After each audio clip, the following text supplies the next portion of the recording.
For example, I do Pat and Taco. Now, Pat is one of the most likable, pudgy, happy-go-lucky dudes you've ever seen. Well, I know they had a blowout, and Pat never told me. But the other day you told me about what happened, that Pat was your producer and was trying to give you advice, and you were too, let's just say, young to appreciate what he was doing. Oh, I was such a dick.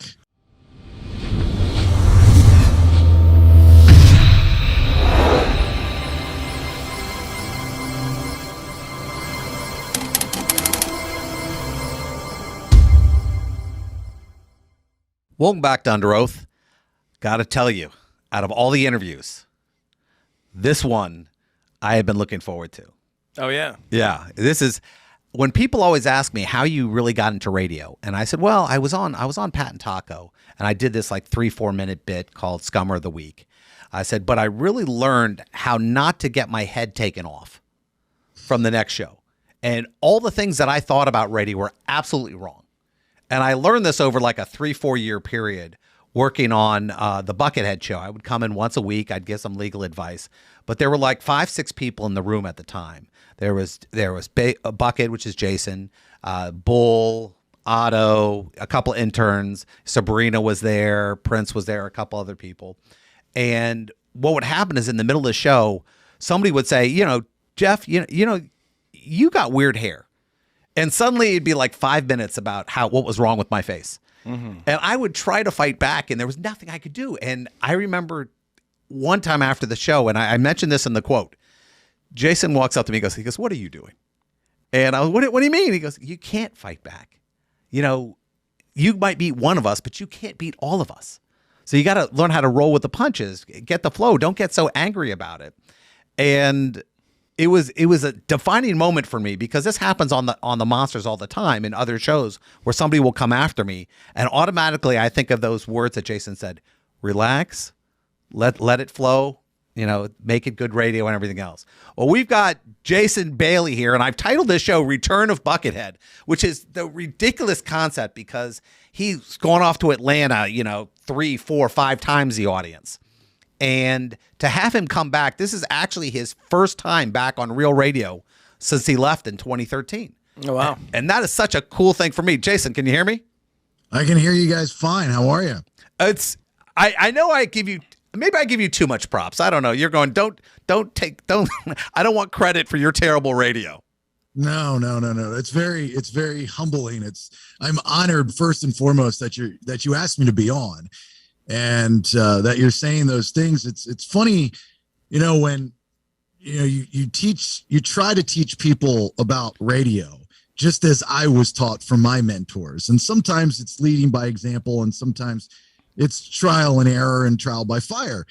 And then there's some people that get it and they last, and there's some people that don't. And there's a different kind of methods, how you were brought into the business. Now, I'm not saying everything that I did and I've done is the right way.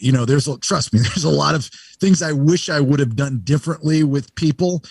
But it was the situation at the time. But with you, it's funny because you play the what if game and you talk about those times that you would come on the show.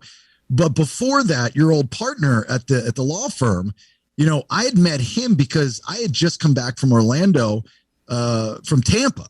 And my dream was to work at Real Radio. Ever since I started at XL, when, Doc and Johnny had the fight with the Monsters and just that whole battle, like my dream was to work at Real Radio. So I got the opportunity and I was beyond my glory. And I get there and, the recession hit in the mid 2000s. I was going through a divorce. I was losing a business. I had to short sell a house, which I had no idea what that even meant. And I was talking about it on the show, and I got a bunch of emails from people, and I just happened to, on a Saturday morning, run across Matt Englett's email. And I called him up, went and visited your old offices in Altamont Springs, and then sold him on being on the radio show. There's a lot of people that could use this help, blah, blah, blah.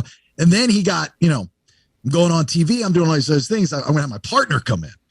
And he brings in this Jeff Kaufman guy. And I'm like, who is this nerd? I was like, I'm going to have a field day with this guy. But it took me a minute to realize your passion for wanting to learn the business.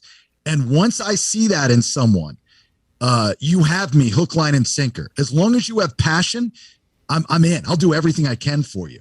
But if you're just doing it for reasons that I don't believe in, because I believe in the industry, then I want nothing to do with you. But you were different, Jeff. Different applies. You know, I like being different, and I think any show I'm on, I always have a rule: if I make the show worse, I gotta go. If it's not working out, but we're still doing this show because it's my show. Oh. I mean, you know, listen, that worst is our thing. Okay. But Jason, and I used to play cards, and we used to, you know, I'd come over to his house, but then we'd play these tournaments. And Jason took his card playing really serious, really serious. And he would go, "You're the worst player," and he would light me up for being crappy at cards. But I'm very lucky too. So we'd play these tournaments, and I'd wind up at the final table or something. And then Jason would lose what, $200-300 playing the solo tables, and he was in a mood. He goes, "I wanted to leave 3 hours ago, but you were still in." I wish the $200-300 was the case. As the years have gone by, I don't want to say addiction, but practicing habits have probably gotten a little bit more expensive. You know, we don't have, you know, there's some poker games that I play in Georgia, but they're really strict here in Georgia. I mean, Georgia's a totally different world than Florida. I gotta tell you, it is I always say, you know, and I've said this openly, so it's been said before in the air. There's a difference between a Florida redneck and a Georgia redneck, and the Georgia redneck has history. And so they justify everything they do in the redneck world. You know, the Florida redneck just rolls with the punches and says, "It is what it is, man." Georgia's like, "Dude, 1848, I've got every right to do this here." You know, there's a justification for the Georgia redneck. I always love your redneck attorneys. They're not attorneys, but they'll give you the law, which is always fun. Yeah, they'll give you the law. Now, you were at 104.1 for about how long? 2009 to 2013, I left. Yeah. Now, I was on the show for about 3 or 4 years. And one thing Jason always made it clear was, listen, I plan the show, I work the show, you know, and I find out the best hosts have everything down. They know what that day is going to be. They don't go in and go, "Hey, let's wing it today." No, that's there's one thing people can't take away from me, is my passion for planning and organization. And, you know, nothing was scripted. I don't believe in scripted radio, but you got to have a vision. You got to know where you're going. And, you know, there's people in this business, especially the older guys. And, you know, I've been in radio almost 30 years. So I'm talking about older than that, you know, been doing it longer than that, where they just come in and, you know, hopefully magic happens. And that's great. And in some cases it works. I'm not saying there's a right and a wrong way, but just for me, I found that knowing where we're going to go. Now, the best shows, don't get me wrong, are the ones that I only get to maybe a quarter of what I want it to get to. Those are the best shows. You know, the best shows are talking about nothing. It's the Seinfeld, you know, theory, a show about nothing. You know, you talk about the Monsters. The Monsters have had so much success, and I love Russ to death, and he and I are friends. It's because, you know, Russ has a vision and has always had a vision. He's a master marketer, and he told me something one time about his show, how he relates it to Saturday Night Live, and that there's going to be different seasons with different casts, and some casts are going to be better than others based off of the listener's reaction to it. And he just rolls with the punches. The guy's never given up through ups and downs and sideways and turns. The guy's a survivor, and he's a fighter, and he's, you know, for God knows how long, 90 what, put on a great show with successful ratings and successful billing. It's not very easy to do. Not very easy to do. No, he doesn't wing it either. That guy gets up like 3 a.m. and has like print. He does it like old school, man. He prints it out and has it all on paper, and he like goes through and then crumples it up as we get through it, and it's really impressive to see. I got the opportunity to host the show once while he was gone, and we're doing a bit where everybody hosted the show for a day while he was gone. I was surprised how hard that job is to do, because people who are good at it make it look easy. Yes, there's a thing about that. By the way, you are a very talented guy. I was just in Orlando not that long ago listening to you guys. You're very good. Thank you. And you fit the mold perfectly. You know, I wish I was still there and had you, or I'd steal you. You know, just because, you know, there are certain people that are able to do that. And you talk about the role of a host. I'm not saying people are born to be hosts, because I started as an intern, a producer, and I worked my way up. I just knew what I wanted to do. But I think one of the biggest issues in the radio business is people not knowing their roles, and you say that and it kind of sounds negative, but it's really not. You've got a quarterback on a football team. He knows his role. He's not blocking a defensive tackle.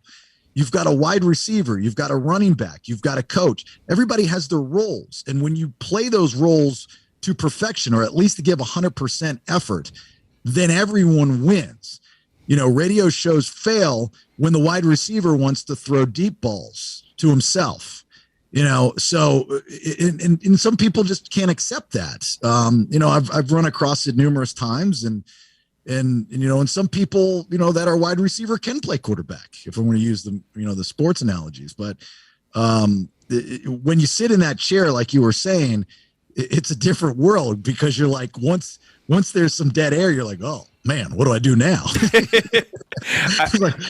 It was the first time where I started a sentence and didn't know where it was going to end. Like that, doing the host role. I was like, I started going, and in my head, I'm like, I don't know where this sentence is going to go. Hopefully somebody else talks soon, because it's going to be very bad. well, truth be told, when I came to Real Radio, my dream was to be a talk show host, and I wasn't doing a full talk show. I went from JRR to 98 Rock in Tampa. And, we're still playing music. So I was still, it was a hybrid type of show. We're doing a lot of talk, but nowhere near what a true talk show host does. And I was all over the place. I credit Otto, to be honest with you, with teaching me a lot. Actually telling me, hey, you don't have to do this. You don't have to do this. Just do this. Just do this. And then learning by example from the best in the business. I still sing the praises of the iconic, legendary, greatest to do it, Jim Phillips, and guys like Russ Rollins. I just sat there and I kind of learned, what I need to do. I was doing too much of, guy 18 to 34 stuff, and I needed to get out of that. Catherine Brown, the program director at the time, helped me with that. And then when Bradshaw took over, he would point out a little, so there's a lot of things that, you kind of learn as you go. But when somebody, I was terrified, when I started the show, I was terrified. I was like, man, what if it just stops? What if nobody says anything? And then I learned the power of silence. And you hear all the time, you can't have dead air on the radio. That's not true. Dead air it screams 1,000 voices, because if I tell you right now, the most important thing in my life is just my family, but when I pause, they're going, oh man, what is he going to say? It's the power of silence. So use that to your advantage. And when you're hosting, you use the power of silence to kind of, reboot and re-up what you're doing too. I always think it's really funny because when I started, I was a listener to Real Radio, and I spent my time as a stand-up comic. I was doing that for about 8 years at the point I got on the show. And it was the weirdest thing that was told to me was when he started, because I spent, years just honing an hour, to go and tour around with. And then we would have a great show. I remember we had this great show, it was killer, and on air. And I'm like, wow, that was a good show. And Russ just looks at me and goes, yeah, none of that matters. We still got to come here tomorrow. Today's Wednesday. and I'm like, damn, it's such a different vibe. And it's funny, we got the live texting service or the chat service, and we'll be talking about a topic, and somebody will be like, you're the mainstream media speaking the talking points that they give you. And I'm like, I've literally never got an email about anything that we've said on air ever. But the fact that people believe that, it's always blown my mind as well. Yeah, the radio audience is interesting, and as I've transitioned into the podcast world, I make this comparison a lot with the podcast world. There's nowhere near as much pressure as being on terrestrial radio. We put out new content on, and I took my old moniker, the BS podcast, the Bailey Show podcast. We have new content every day of the week. So I'm treating this like a radio station. So I'm working every day. This is my business. This is what I do. This is how I pay my bills right now. But what I've learned about the podcasting world, and this is a comparison I've made numerous times, and I made it on my shows. I relate the podcasting world to the real radio audience. I have never seen I'd never seen until I got to Real Radio. And when I left Real Radio, I hadn't seen it. When I came to Atlanta, is the cult-like following for the people of that radio station is absolutely amazing. And it's very similar in the podcast world because people are either paying to subscribe or direct content to ear. They're seeking you out. So they have to be a fan of what you don't just run across a podcast. You don't go to a party and be like, what's that podcast on in the background? Oh, that's to be, that doesn't happen. So the Real Radio audience, when, they throw out shots to you, you're the match mate, all that's, and trust me, every radio station in the country has gone through that. But when they do that because they care. Bottom line, that audience cares like 100. If that radio station were to go away or you were to lose staples from that station, and not in a way like a retirement like Jim did, Orlando would riot. They would protest. I mean, that's how powerful that Real Radio audience is. I'll give you another example. When I was in town listening to Real Radio still uses the same jingle for imaging that they used in the 90s.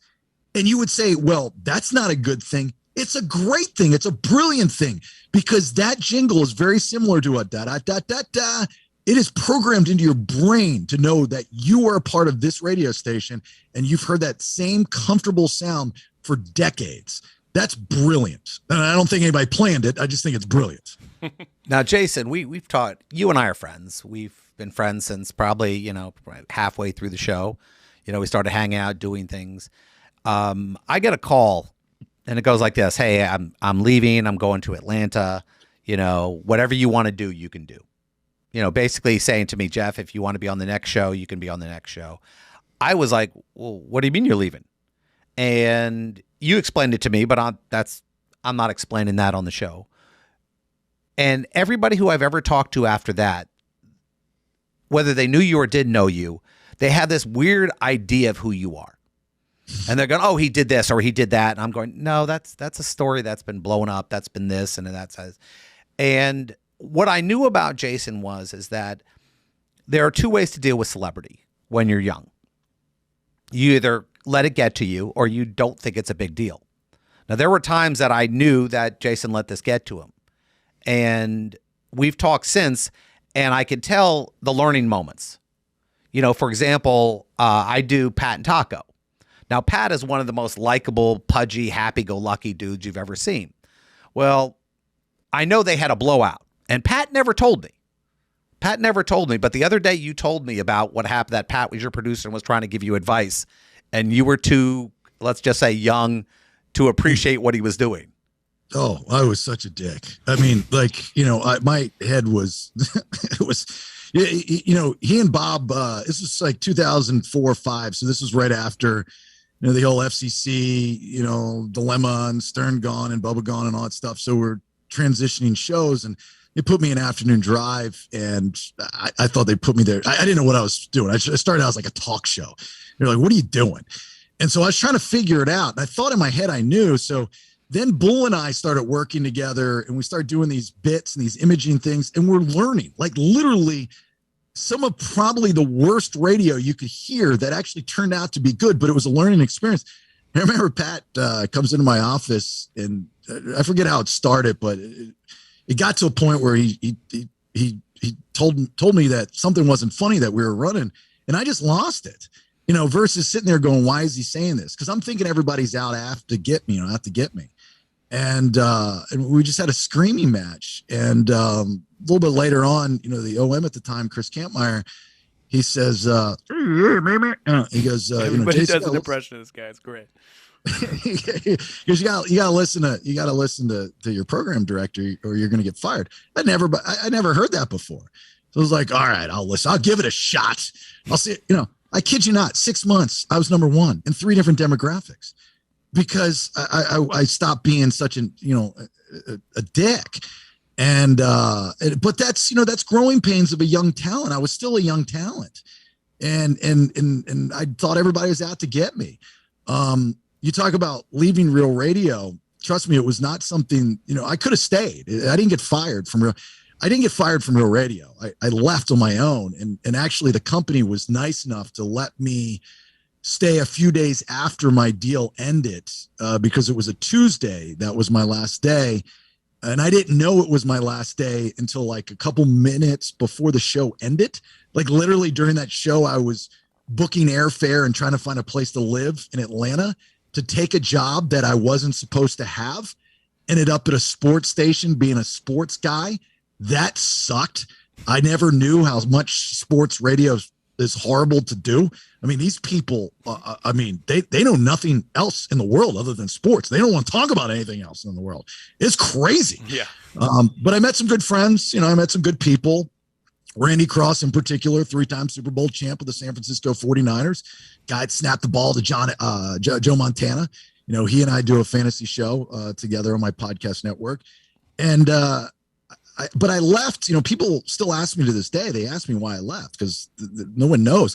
I didn't respond to it. The social media afterwards was crazy because there was a riff in the show and the people on the show had a problem with me and I didn't have a problem with them. I just didn't want to address it. I was like, I'm gone. But the funny thing is one of the main factors of me leaving is I was running. I was running from my brand. I hated the name Buckethead so much that I didn't think that I'd be able to change it if I stayed. That was number one reason. A couple other things as far as money and this and this and that and opportunity and, little incidences here and there. And the show was falling apart. There's no doubt about that. It was that all everyone's fault? No, 50-50. Actually probably more my blame since I was the host. I just couldn't keep it together. So there's a lot of different reasons, and Real Radio was, not that I was anything that special. They had another show that they could fill in right after me and be, just as good, if not better, I believe. And that's the News Junkie. And then Sabrina go into that show and she's a way talented young lady. And so it was like not skipping a beat. I don't even know if anybody missed me afterwards. It was like, oh, he's gone. Good riddance. So I had to go and figure things out in Atlanta. It's interesting because that's what I found. I didn't get a training manual or anything when I started. I'm just thrown into this world, and the radio world is such a different for being $1 billion corporation. You think okay, I'll go work in an office, but the way they handle people, the way the as talent, what you can and can't get away with, how you can and can't talk to various people, and if somebody's upset that day on air, how you got to negotiate and kind of dance around all these various things. I was blown away.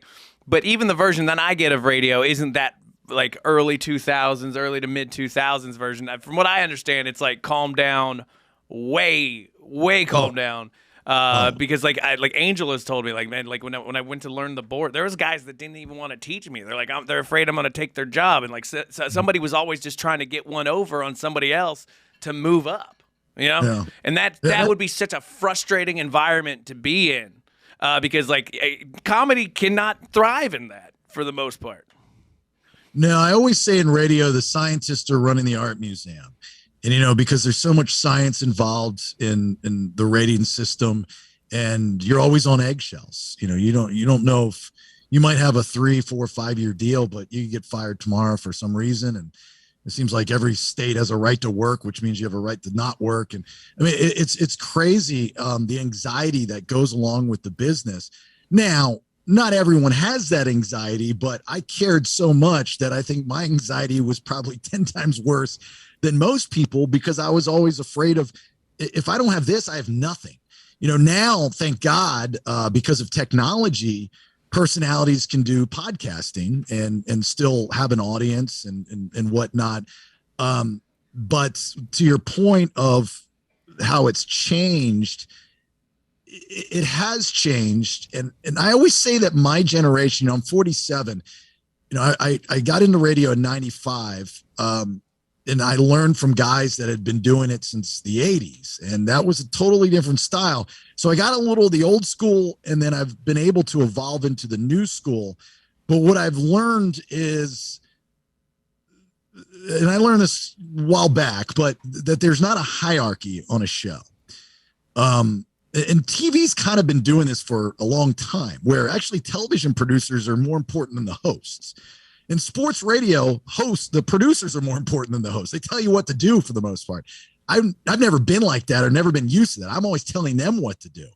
But what I've learned is that when you have an ensemble cast, just because maybe your name is on the marquee and you're the lead doesn't make you any more important than the guy that's answering or the girl that's answering the phone. That was a big pill to swallow. Not that it was tough to swallow, but I wish that I would have realized that a long time ago. Not that I was putting myself over. I just thought there was a hierarchy. You know, there's just this is like a status type of thing. And I know it's probably coming out of my mouth right now. People are like, God, you must have been. I'm just being honest. No, it makes sense. Your name is on the show, right? So, but technically, everybody works for the company for the most part. You know, like that's so it makes it a little bit different. Well, no, I would disagree with you. You work for the audience. And that's what radio people need to realize, is that every day that you go in, you're grateful that a set of ears decides to turn you on. Oh, yeah. And you're even more grateful if they communicate with you. God forbid they pick up a telephone and give you a great phone call on the air. So, you know, that's who you work for. Radio is just a different form of customer service. And you super serve your audience. That's what you have to do. If you do that, you'll continue to have a job and you'll win, for the most part. I mean, I could probably argue that with my last firing, but you know, it was a little bit different. Now, Jason, I hear stories about myself and my old firm, and I did this or I did that, and I'm going, I don't know. I could have done it. It sounds familiar. You know, I could have been having a bad day. And I know I'm not that guy anymore. I know I'm very careful with my relationships now, and I was probably a lot quicker to jump down somebody's throat or to give my opinion, or that my opinion was more valid than somebody else's. And, you know, you've been doing this long. You moved to Atlanta. You've had a chance to reflect on some things, and you're going, you know what? I wish I would have done that. And everyone says the same thing. Well, I don't have regrets because I wouldn't be where I am today if I would have done something differently. And that's not what I'm saying. I'm just saying if today was yesterday, you know, were there some things you'd go, you know what? I needed some perspective here. I needed to allow this that I didn't allow. I mean, what do you think? What my biggest weakness is I didn't allow people to state their point. And I didn't, how can I say it? I didn't find it valid because I thought I was right. And now I have to look at things differently and go, okay, maybe they're 10% right or they're 15% right, and I can use that. You asking me what I would have done differently? Is that? I mean, what do you think now that you're where you're at in your career now, and if you have to give advice to your younger self, what do you think you would tell them? Well, my biggest problem has always been, and it still is, it's just I'm never going to be able to kick this. You know, we're all products of our upbringing. Is I don't trust anyone.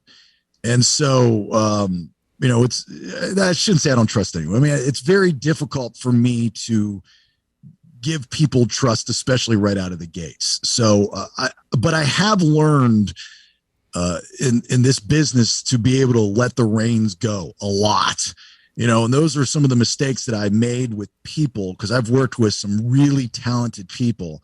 I just didn't allow them to be as talented as they were or are. That was me being blind. You know, it wasn't me trying to keep someone down or just trying to be mean or anything like that. I guess I just didn't know how to do it. So I've learned that. You know, I've worked with somebody recently that showed me how I could have been a lot, you know, as far as, you know, a little bit over the top of a narcissist, the ego tripping and those types of things. And it made me a better manager. I've become a lot better manager, but watching somebody, you know, through kind of the glass house and going, I've been told I did that, or I acted like that. I kid you not. It made me vomit in my mouth. And this is a true statement. So, you know, I kind of subscribe to what you were saying. You know, it's like, I have regrets, but I don't have regrets, because if you know, everybody screws up and nobody's perfect. So even the people that are saying this about you or this about you, look, they're not perfect. You can easily turn the table and go, dude, you did this. It's just a matter of accepting people's flaws and trying to use those flaws as an advantage. I mean, again, going back to the sports analogy stuff, you look at coaching and how it's changed. The old school coaches would take your strengths, your weaknesses, and try to make them better. That's changed. Now you take your strengths and make them stronger. So that's what you do. You find people and you find out what they're good at, and you make that stronger, and you empower them and lift them up and make them stars and have them. But if they don't understand so here's the flip side of it. If they don't understand the business, then it's tough. You're going to have people, you'll bid out on the, as we call it on the radio, and it's nothing personal. It's never personal. It's always business. And so, you're like, this is funny. You have to be self-deprecating. And a lot of young people that get into the business don't get that. They feel like, oh man, somebody's going to hear it. They're going to think that I'm actually that. No, they won't. It's fine. There's a method, there's a plan behind all this. There's a lot of things that if I could go back and change, I would, but I can't. The only thing I can do is moving forward. Whether I stay in this podcast world forever, I'm sure I will, because it's nice to know that I have my own thing. But I'll probably get back into terrestrial radio. I mean, there's a couple opportunities right now that have presented themselves, and I hire different people, do things a little bit differently, make sure I'm put into a situation to win, not only on the air, but in the room. Do you think you could do this job, like as a host, or like anything from like really be hosting a podcast to terrestrial radio without being a narcissist? I think it lends itself to a certain skill set in this job. So listeners of anything, they want a leader. And when you have a crack in the armor and you show weakness, they don't want to follow. So yes, you have to have, narcissism is such a bad, ugly word, right? It's so negative. And then you'd make the argument of, no, I'm confident. And then people, oh, that's what narcissists say, but you have to have a confidence. You have to have a confidence about you. Yeah. You cannot be a host on anything if you don't, because you'll get walked all over and you'll have people come in the room or try to take over the show. I've seen this a lot too, is where you have clients that are spending X amount of dollars that think that they can change the content. No offense, Jeff. But, when you come in, it's like, hey, I don't come to your house and rearrange the furniture. Don't come to mine and try to do the same. And then, of course, in the eyes of management, if there's an issue with a client, they pull their money, especially if it's in the 7-figure range. Whose fault is it? You're the bad guy because you didn't want to do something, but you're just trying to get ratings and you know what to do to get ratings. So I think it's not just radio's going to go through some ups and downs here. I think in the next 5 or 10 years, there's going to be a lot of things that are going to change. I think more radio personalities are going to be not on contracts necessarily in bed with companies, but they will have, right to work kind of contracts. They'll be, self-employed employees. I also think that radio needs to take a good look at who they hire to make the decisions and ask themselves why they make certain decisions. Are they doing it for the audience and the better of the brand? Or are they doing it because of their ego and their narcissism? A lot of people in power in the radio business are in power because they can't do what we do. They tried it. It didn't work. So they're living vicariously through everybody else, but they don't know how to do it. So that's a problem. And radio companies need to realize they'll say it. They know that it's a problem, but they don't really know that it's a problem. They don't do anything about it. So it's been the back and forth in terrestrial and radio in general for years, but I think that's going to change. I think people are starting to realize it because radio is in a tough spot right now.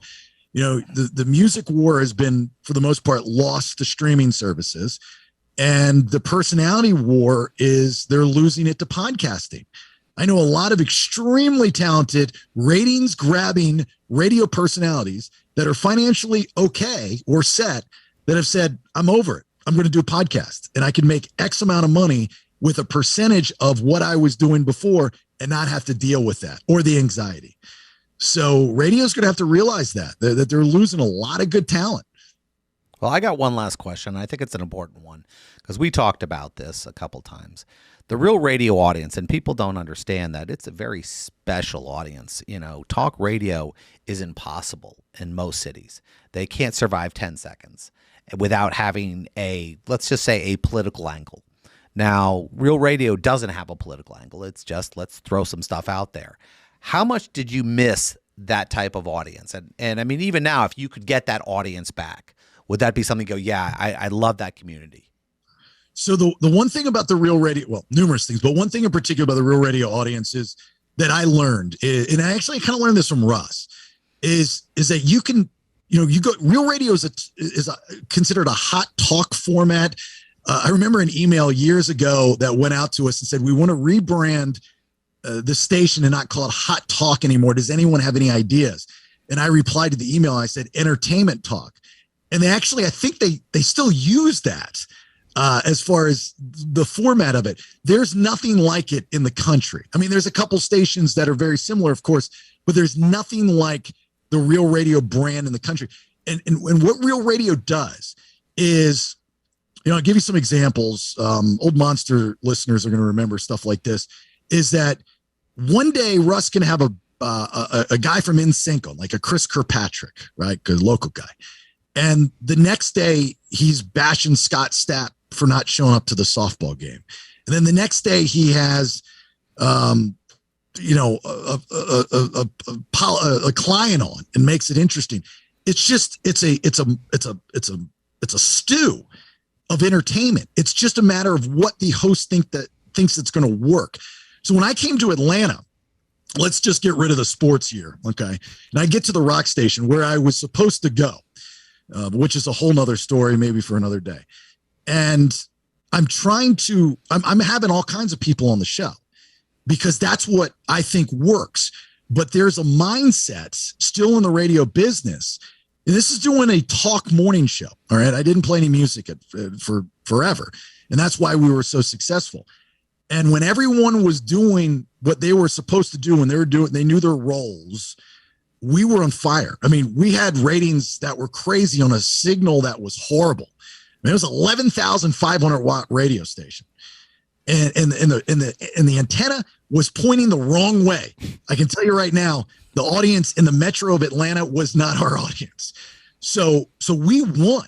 We were just destroying. And I credit it with, finally they said, hey, Jason, go ahead and do the show you want to do. I'm nothing special. I was doing what I learned at Real Radio. I was having everyone from Olivia Newton-John, God rest her soul, on to, a rock star, to a celebrity. And I started talking about my personal life and family life, and they weren't used to that for some reason. Now, I was brought into the business by saying, if you got nothing else that's like topic A, as we used to call it, which I don't think exists because of social media, but you talk about a personal story and push it outwards that somebody can relate to. Right now I'm going through a situation where my mother and I have been estranged for 17 years. And I just recently reconnected with her for, numerous reasons, health, age, so on and so forth. That kind of content, I hate to put such a serious personal thing and think of it as content, but that's who we are. Everything's content. That on the radio is going to crush. People are going to be so enthralled by that story and the things leading up to it, and this and this and this and that. I'm sharing it now with my podcast audience, and they're reacting the same exact way because it's good content. But most stations don't get that just because you're on, let's say, a rock station, and we were on a rock station, as long as it's a personality driven show, Morning Drive in particular, I feel like you can talk about anything. And you should be able to talk about anything, because the old mindset of the men 25, 54 in the guy world, it's just the girls and the beers and the boobs. Those days are done. Mm-hmm. You know what those guys are doing? They're taking their kids to school in their caravans, and they want a little nostalgia of reliving the glory days, because the now 25 to 34-year-olds, they're not listening to radio. They're listening to something else, so you want to keep that older audience and grow with them as they've grown with you. You can't still be playing I can't keep doing the, Muff Maddens and the Glory Hole of Mysteries of those bits. They're done. You just, they're not relatable anymore. Well, you know what? I could probably take this interview for another hour at least, and we can't do that for certain reasons. But Jason, I want to plug your podcast. I want to plug anything you want to plug right now, because I think you have a huge fan base in our area that would love to keep hearing from you. I appreciate that. Yeah, it's interesting. With podcasting, we're on the Anchor Spotify platform. That doesn't mean you can't get us on any platform.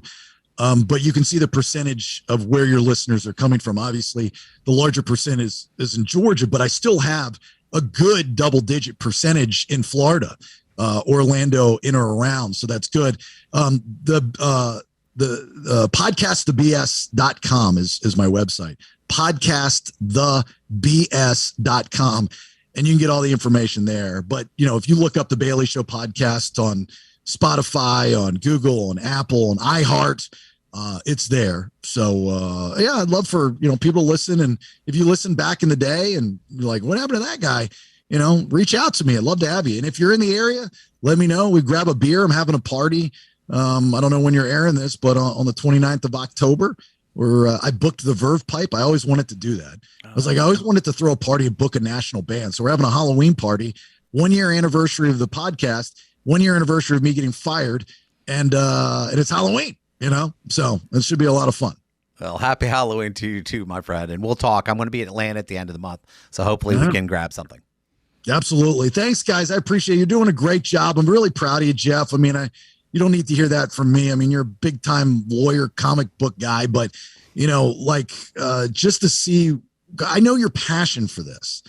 And like I said before, that's all you need. And if I see that in somebody, especially somebody that thinks that I helped them out along the way, I'm good. That it doesn't get much better than that. So to see you, and you've got this, 3 camera set and microphones and producers and hosts and all kinds of stuff. I mean, this is great. I love to see it. So congratulations. And you're on the radio. You got your own radio show and on real radio on top of that. Dude, this is great. This is fantastic. So good for you. I had good mentors. Appreciate it, brother. All right. Thanks, guys. Thank you. Let me thank you for paying attention to all the testimony information you've heard over the last 90 minutes. In closing, I think what we're talking about is redemption.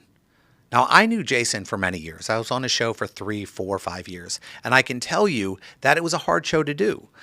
I took a lot of heat on that show. Some people were difficult. They were mean. They were biting. And Jason always made it clear to me, listen, it's a show. Don't take it personal. Well, there were people on that show who did take it personal. There are people on that show who didn't like the way they were treated.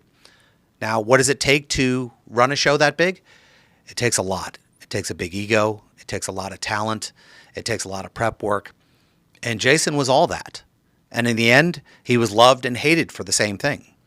So when he left Orlando in 2013, he left a lot of fans, but he also left some bad feelings. People handle fame differently. For example, a lot of people might recognize my voice on the radio sometimes. And when I'm out, they'll go, hey, I recognize you. Oh, I love the Nerdy News. I love this show. I love that show. I never take that too serious because, what can you tell you? I don't make a living off it. But at the same time, I know people who do. Some people handle it well and some people don't. For example, like James Corden. James Corden thinks he can go to a restaurant and treat waiters poorly. Normally, he gets away with it because, like the owner said, I very rarely will call a celebrity out. Why not? Why don't we call somebody out? Why are they important solely because they're on your television? I don't know. I think we treat entertainers and athletes differently. And maybe that's why a lot of them believe that their fame is more important than basic civility. Now, I've known 2 Jasons in my life. One was Buckethead. Very famous in Orlando. We would go places, people would recognize him, he would give them the nod, and Buckethead was a character. I never felt that was the real Jason. And over the last 10 years since he left the show, I've gotten to know Jason Bailey. I've seen him humbled. I've seen him feel less. And you know what? I like that Jason better. The same with me. I remember who I was a couple years ago, and I don't recognize him either. I spend more time now wondering about my failures than my successes. Maybe that is true growth. I don't know, or maybe that's just getting old. This has been Under Oath, and that's my closing argument. I'd like to thank our guest, radio show host Jason Bailey, and my fantastic co-host, Ryan Brian Holmes. Make sure to tune in each and every Saturday for new episodes of our show, which you can watch on YouTube or stream on all podcast platforms. Just search Under Oath with Jeff Kaufman. And don't forget to subscribe. As a reminder, if you need any legal advice, just go to whenyouneedus.com. See you next week. Court is adjourned.